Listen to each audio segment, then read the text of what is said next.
Hello guys, in this tutorial I'm going to show you how to transfer USDT from OKX to Bybit. First, open your Bybit app.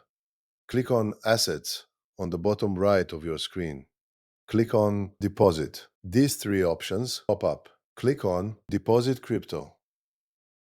Search for USDT and click on it. You also need to select Network, then select TRC20. Copy your address.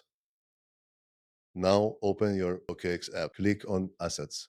Next, tap on Withdraw. These two options pop up. Click on Withdraw Crypto.